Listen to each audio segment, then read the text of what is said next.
Welcome to Just Wanna Quilt, a research podcast coming out of Tulane University Law School, where we explore all kinds of things, stories about quilting, tools, field trips, maybe some famous quilters stop by, and of course a little bit of copyright thrown in just for fun. I'm Elizabeth Townsend Guard, professor at Tulane University, and I just wanna quilt.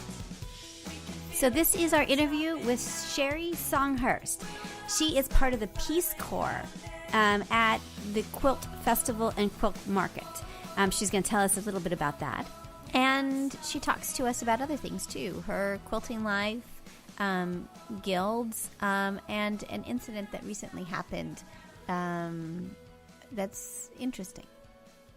All right, so this is Elizabeth Townsend Guard, and we're talking with Sherry Songhurst. I met Sherry. How did you? We met because she wouldn't let me into the gallery. That's how we met. So at the Houston Quilt Market, you were one of many who kept us out until the right time, along with the guards, because you are part of the Peace Corps that helps protect the quilts at Quilt Market. But it turns out you. Okay. Well, this all sounds very governmental and military. That I'm in the Peace Corps, but I have to explain it's PIECE because I work for Quilts Incorporated, and now I'm joining the Quilt Army.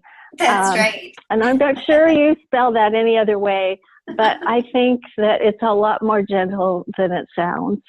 Totally.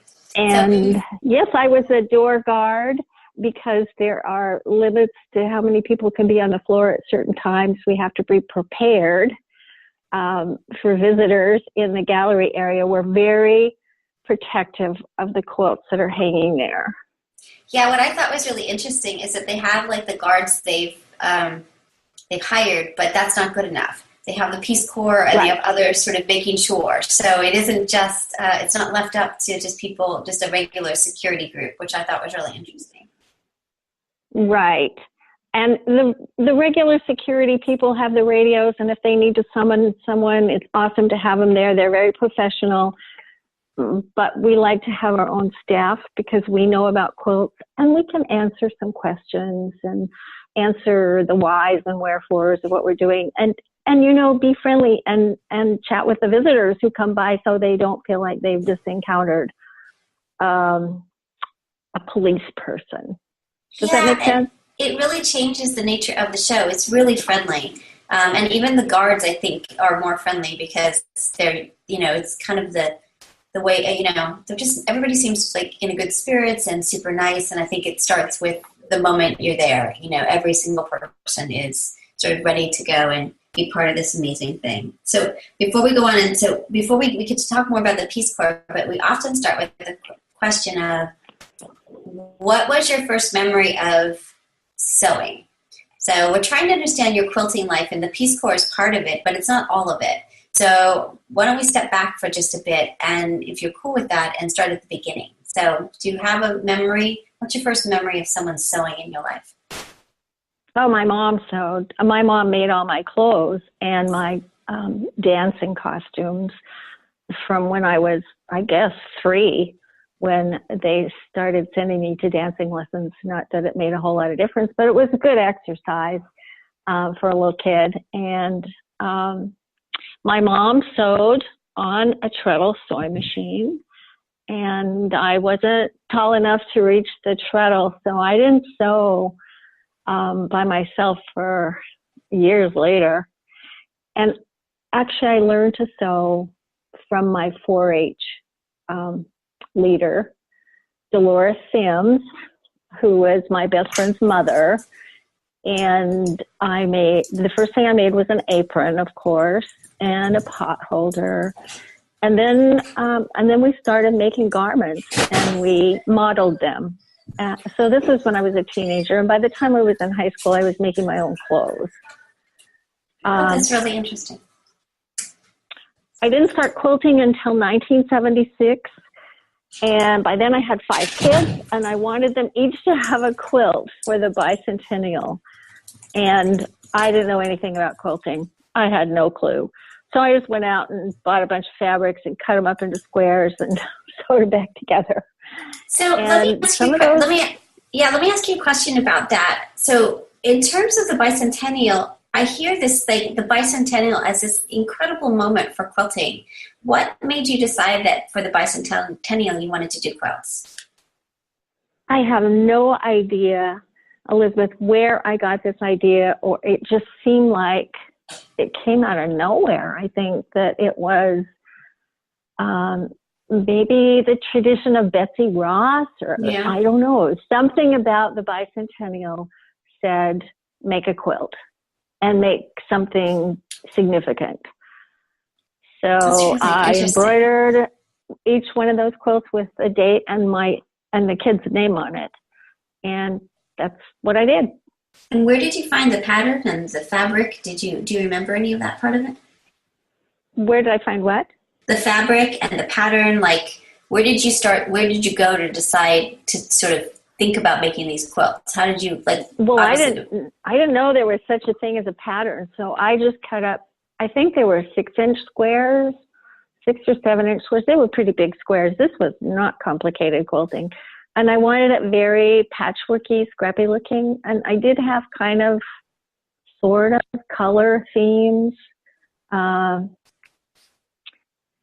My oldest daughter, I had pastels and flowers. My second daughter, I had kind of jewel tones. And then the boys, one of them got stars and moons and lots of blue. And the other little guy got red, white, and blue. And my youngest daughter got a very pink quilt, which she really grew out of. She really didn't like pink by the time she was a teenager. Yeah, it's something about that. It's kind of interesting to watch how the laundry goes from like a huge pink load to a huge, at least in our house, black load. So it's very funny. Well, that's really interesting. And so did you continue to quilt after you made those quilts for the bicentennial? No, that was it. I finished that project and I was done. And then years later, my second husband's mother was a quilter. And when I met her and saw what she was doing, I was just amazed because she made quilts from patterns, or she designed very intricate patterns, and she was hand sewing things together. And I mean, these were works of art. And I was in awe of this. And I asked her to teach me how to make those kinds of quilts. And she did. She helped me learn, but I had to cut out patterns out of cardboard and to trace them onto fabric and cut out, and the old way, but that's how I learned. And that was about in 1994 or 5. Interesting.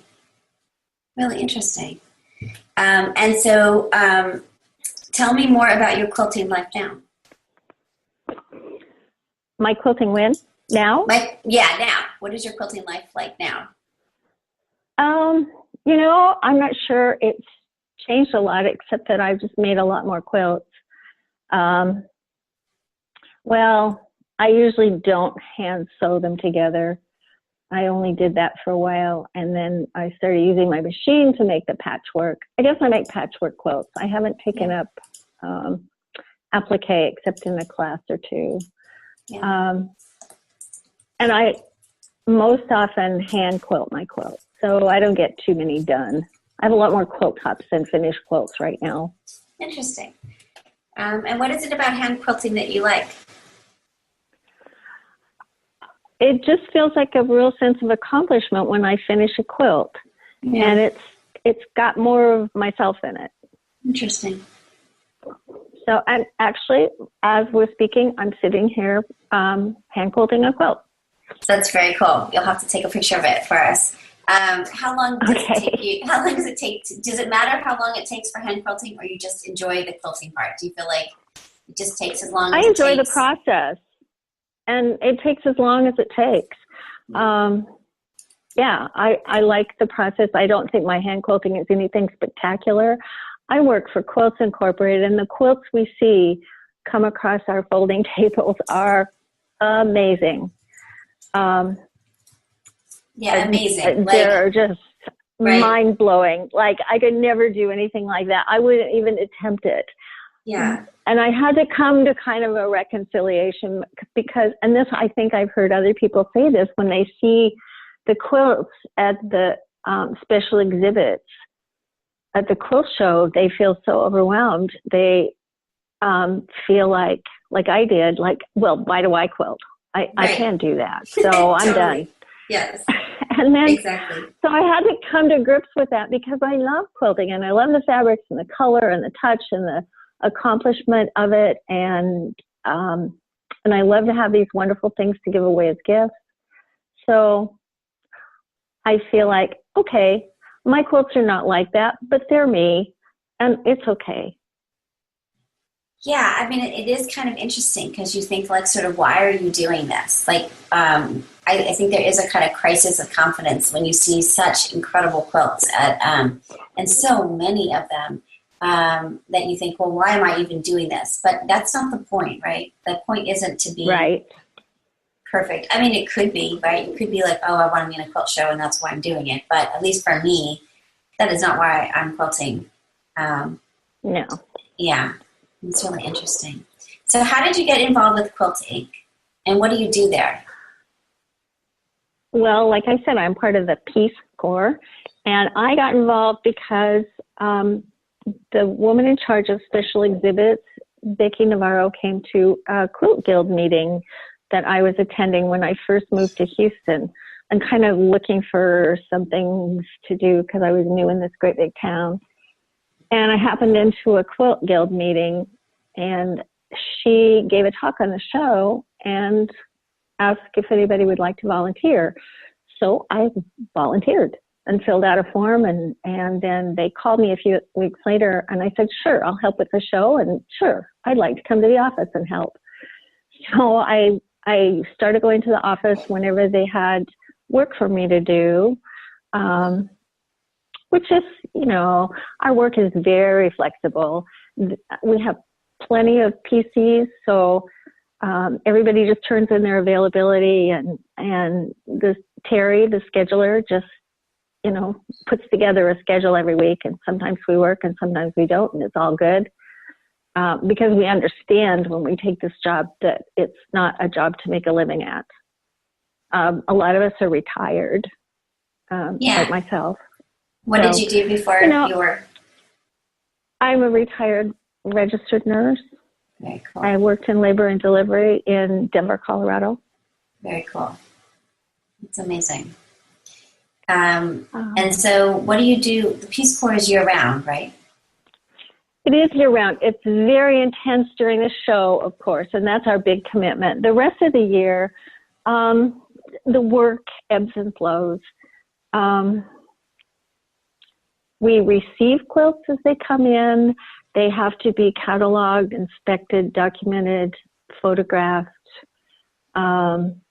We identify any problem areas and notify our managers at once so they can deal with that. We prepare the quilts to go to the show. We fold them carefully into the shipping crates.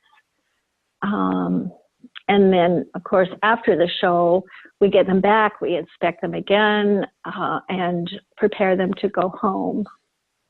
Who hangs the or quilts? On to the next show. Right. Are these going up? There's another, Quilt Inc. has other shows. Do some of these go to the shows as well? Yes, they do. Quilt Inc. has two other shows. They have a quilt festival in Chicago every year, and that's in April, usually in April, in the spring. And that's just festival. That's the part of the program that is open to the public. And then later in the spring, they have Spring Market, which is at different cities. I think 2 years ago it was in Salt Lake. Last year it was in St. Louis. In 2018, it's going to be in Portland. And that's Market. It's a trade show for the industry. And the fabric designers and companies and the sewing machine